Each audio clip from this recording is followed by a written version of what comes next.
Good morning. This is Mark, Pastor Mark, Church of the Gates, and we're going to spend some time in the Word of God this morning, spend some time looking at a passage from the Old Testament.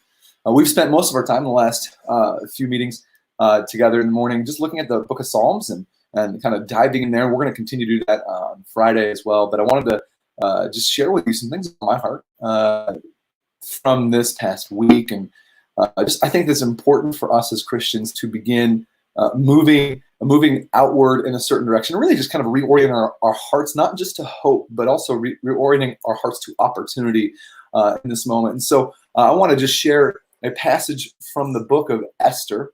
And I also, while you're here, I want to show you, and pull up this up on screen here. How do I make that look good? Perfect.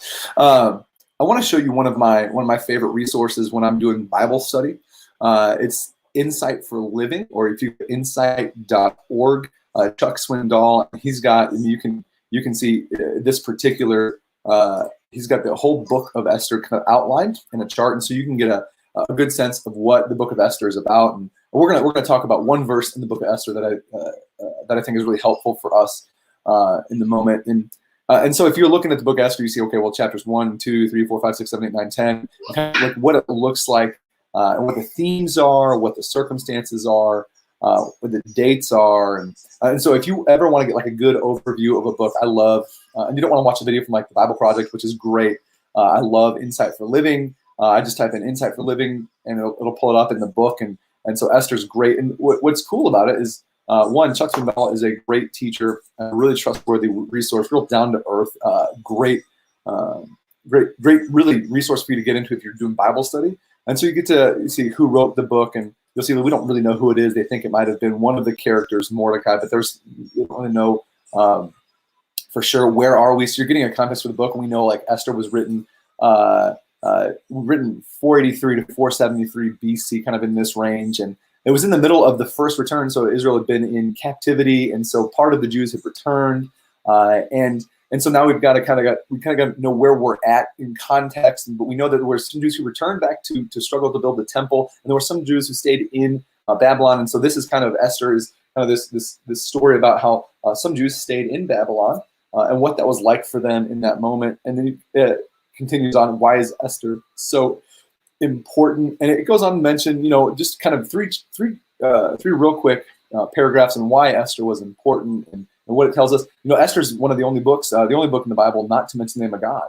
But God is really present in this story, and it kind of tells you a little bit more about that and what's the big idea of the book. And God is a promise keeper. And what we're going to see is, God uses people to keep his promises. And then it goes, how do I apply this? Life can be hard, difficult times can happen. And so I would commend this to you. If you're doing some Bible study in a certain book or whatever, and you want a real quick overview, you can look at this chart.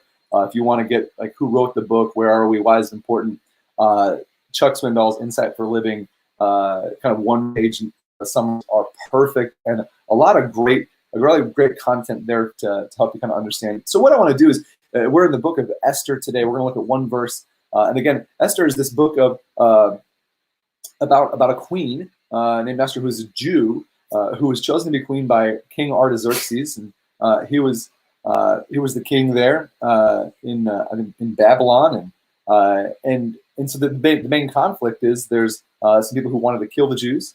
A guy named Haman was one who wanted to have the Jews removed and killed, and Esther was a queen, and there's a lot of cultural interactions there that are part of the book. But there's this moment in chapter 4 where Mordecai, who's a Jewish person, and Esther, who's the queen, have the kind of like this back and forth about what deliverance looks like. And I want to pull up Esther, we'll pull up this. There we go. No, not that. There we go. So if you're looking at the stream, you see Esther 4:14. For if you keep, and this is Mordecai speaking to Esther, and they're going back and forth about how they can deliver, or how the Jewish people could be saved during this time, as Haman looks like he wants to destroy the Jews. Esther 4:14. For if you, this is Mordecai speaking to Esther, for if you keep silent at this time, relief and deliverance will rise for the Jews from another place, but you and your father's house will perish. And who knows whether you have come, whether not to the king for such a time as this. So what I want to do just real quickly is do a little observation, interpretation, application, right? And so observation is kind of the step where we're just looking at what the text says. Interpretation is we're looking at what the text says and what it means. And application is kind of what it looks like to move this into action for us. So Esther 14, we're going to spend just a little bit of time this morning because I think there's a lot here, especially as we think about our particular moment with viruses and lockdowns and fear and anxiety and kind of what it takes to be a Christian in these times. And so Mordecai says, "For if you keep silent at such a time as this." And so anytime I see the word "if," I'm kind of highlighting it. I want to know, or highlighting it, underlining, because it's a condition, right? What Mordecai is saying is this isn't a guarantee, but you have the option. That for if you keep silent, Mordecai says, relief and deliverance will rise for the Jews from another. And so, okay, what's really cool here is, so if you keep silent, he's saying to Esther, who has the ear of the king, and it's a risk for her to go to the king because she can't just approach the king due to some royal laws and all of that. Mordecai says and looks at her and says, "Listen, if you don't do this, relief and deliverance for the Jews will rise from another."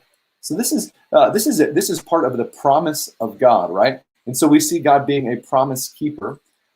Basically, what Mordecai is saying is, hey, if you don't do this, like God's going to find someone else, right? That God's kept His promise, and you can do this. You can have a part in this promise-keeping act that God has promised, or you could not. So for if you keep silent, so there is this choice that is being offered to Esther, but there's a promise that Mordecai says, listen, if you don't do this, God's going to keep His promise.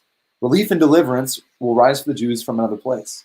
Then you got this word "but," which is a but of contrast that kind of helps us kind of say, okay, well, this is one statement. For if you keep silent, relief and deliverance will happen. But he says, you and your father's house will perish. And so you've got this kind of condition.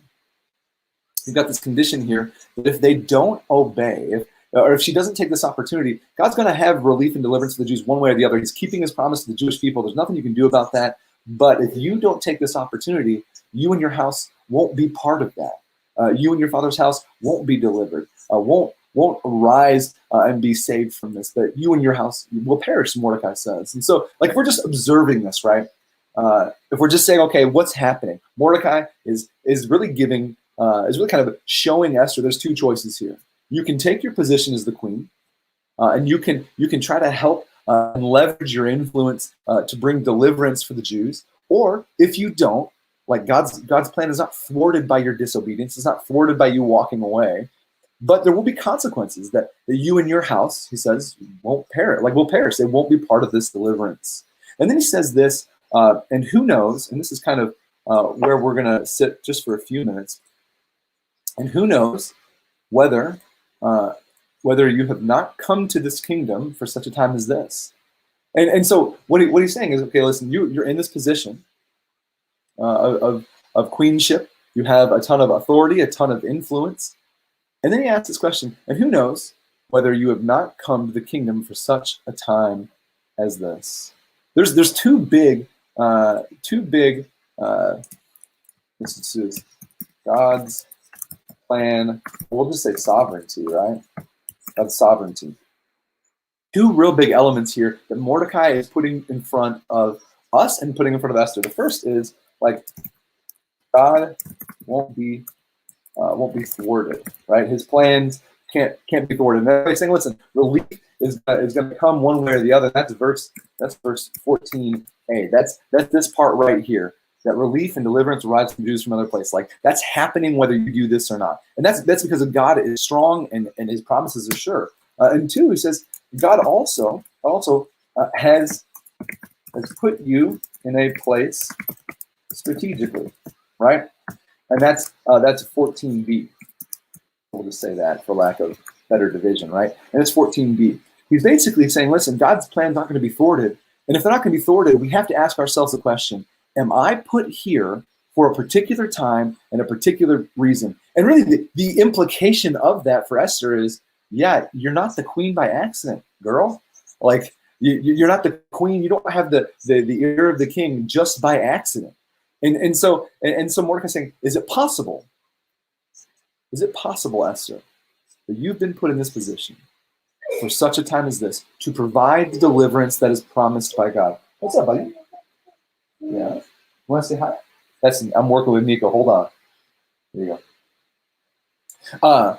For such a time as this, right? And so we've got these two kind of truths that kind of come up. God's plan won't be thwarted, right? And God has put you in a place. God put Esther in a place strategically.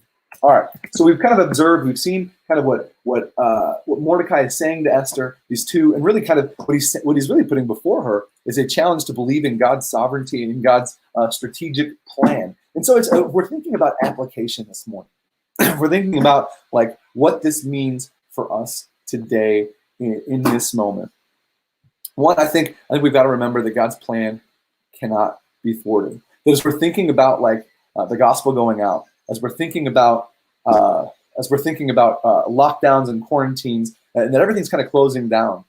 One thing we can at least observe is that the gospel is going out in new and different ways than it was 2 weeks ago. That this morning, there's 19 or 20 people hearing us talk about Jesus, and on Sunday mornings, live streams and Saturday nights have gone to the edges of the globe and into other people's pockets and mobile devices. Like the gospel is going out, and God's plan is not going to be thwarted by some virus or for some government shutdown. Like Habakkuk 2:14 says, "Man, the glory of the Lord is going to fill the earth like the waters the sea." Like that is happening, and no politics, no punditry, like nothing can stop that.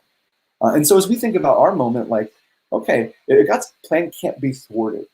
That's incredibly encouraging. Like that His promises are still sure today as they were yesterday, and they'll be sure tomorrow, regardless of what happens.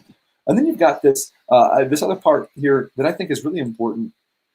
As we just kind of drill down on application, that God has put you in a place strategically, and so we see this in the book of Esther, right? The queen was put there, and Artaxerxes could have chosen some other woman, but he happened to chose a Jew to be his queen, and that's not by accident. Mordecai is saying to Esther, like, it's not by accident that of all of the women he could have chosen in Babylon, that he chose you to be his queen, and so, or I should say, Susa. In all of Susa to be his queen, and it's not by accident, is what Mordecai is saying. And so we have to ask ourselves the question: do we believe this moment is by accident? Like, do we believe the coronavirus spreading is by accident? Do we believe that these quarantines are by accident? Do we believe that all of a sudden these neighbors we're having more conversations with is by accident? You begin thinking, man, if God's plan can't be thwarted, that He is working something larger in the midst of this, and that doesn't mean there's not pain. That doesn't mean there's not fear, because there was a great deal of fear in this book and anxiety, because there was a whole nation, or a whole group of people that were kind of being threatened to be wiped out in Susa, in Babylon, in Persia, and so there was a great deal of fear and anxiety, and yet there was a trust in who God was and His provision for His people. And so I would just offer this morning, that it's not by accident. It's not by accident that you have the neighbors you have. It's not by accident you're having the conversations with your work associates that you're having. It's not by accident that all of a sudden everyone wants to talk about anxiety and fear of the unknown. It's not by accident that that much of our heart have been shaken to the core. And there's never really been a greater opportunity for the Christian church.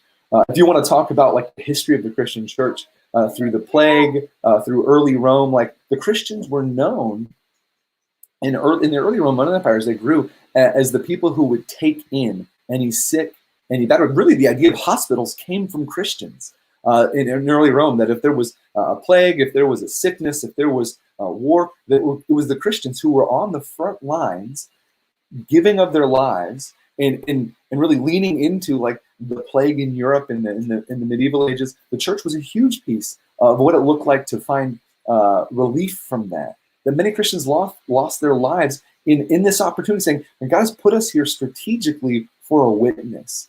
And so I think there's two things we need to balance here. We need to balance, one, like our love and our desire to really be wise for our family, right? We want to make sure that we are kind of managing our fear well and anxiety, which means, man, if we're going to manage our fear and anxiety well, it means probably need to take in less content, right? Watch fewer news conferences, watch fewer news clips. We need to be able to manage and give it to God so that we can say, okay, if we are fearful and anxious about this, and so are other people, and there's opportunity here for us. That God has put us in this moment strategically for us to begin reaching out to our neighbors. I want to show you something that I think is pretty cool.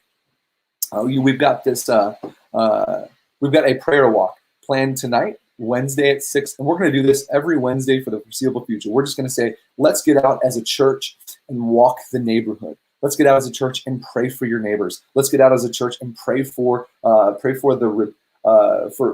to be safe. Let's pray for our neighbors to be safe and to not get sick, and really just spend time praying for our leaders and all of that. And so Wednesday at 6, we're going to be doing this for the foreseeable future, just praying for our nation, praying for the lost, praying that God would save people. And a friend of mine, Phil Eubank, his wife, Alyssa Eubank, developed this, and that's AE Lettering Co. If you want to check her out on Instagram, like, it's amazing. She does some great stuff. But she developed this thing that we're going to send out, and you can print it off, and you can see you would print it off and then cut it off right here in the middle. You put your name and your phone number, and it says, "Hey, I'm here to help. Do you need groceries, a hot meal, someone to talk to, help with your yard work?" That as Christians, we can begin praying for our neighbors, hand these things out, and begin making connections for such a time as this. One of my favorite, and we'll put this on social media. We'll send this out via email today, so you can print it off. And this is you can't put it in mailboxes, but you can put it next to mailboxes. You can put it on welcome mats. You can let people know that you're here and that you're desiring to help. Because look, if this was true for Esther, let me pull this back up. Where'd that go?